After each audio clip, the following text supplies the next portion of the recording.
கடந்த 2ஆம் தேதி வீரவநல்லூர் அருகே தந்தை மகன் கொலை செய்யப்பட்ட சம்பவத்தில் தற்போது ஒருவர் சுட்டு பிடிக்கப்பட்டிருப்பதாக தகவல் கிடைக்கப்பெற்றிருக்கிறது. கூடுதல் விவரங்களை எமது செய்தியாளர் ராமசுந்தரம் வழங்கிட கேட்கலாம்.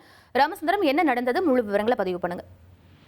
கடந்த 2ஆம் தேதி நெல்லை மாவட்டம் வீரவநல்லூர் பகுதியில தந்தை மகன் இருவர் இருசக்கர வாகனத்தில் சென்ற போது கார் வைத்து இடித்து தந்தை மகனை கொடூரமாக வெட்டி கொலை செய்தார்கள். இந்த சம்பவம் தொடர்பாக 9 தனிப்படைகள் அமைக்கப்பட்டு வீரவநல்லூர் காவல் நிலையத்தில் வழக்கு பதிவு செய்யப்பட்டு தீவிர தேடுதல் வேட்டையும் நடந்து வந்தது.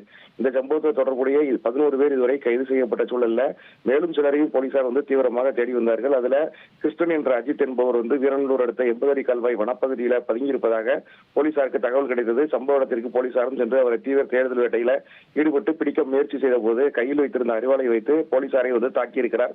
இதுல ஒரு காவலருக்கு இடது கையில காயம் ஏற்பட்டிருக்கிறது. இந்த சூழல்ல தற்காப்பிற்காக போலீசார் துப்பாக்கிச்சூடு நடத்தியதுல கிருஷ்ணன் என்ற அஜித்துக்கு காலில் காயம், துப்பாக்கி காயம், குண்டு காயம் ஏற்பட்டு உடனடியாக இங்கிருந்து கீழே விழுந்திருக்கிறார். சேரன்மகாதேவி மருத்துவமனைக்கு போலீசார் அவரை உடனடியாக மீட்டு கொண்டு சென்று முதலுதவி சிகிச்சை அளிக்கப்பட்டு தற்போது நெல்லை அரசு மருத்துவக் கல்லூரி மருத்துவமனையில மேல் சிகிச்சைக்காக அனுமதிக்கப்பட்டு தீவிர சிகிச்சை நடந்து வருகிறது.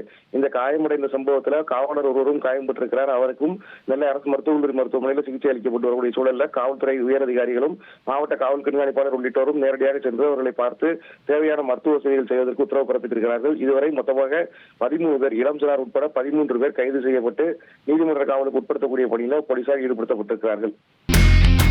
இனி செல்லும் இடமெல்லாம் செய்தி. தந்தை டிவியின் வாட்ஸ்அப் சேனலை ஃபாலோ பண்ணினா செல்லருக்கும் இடமெல்லாம் செய்தி.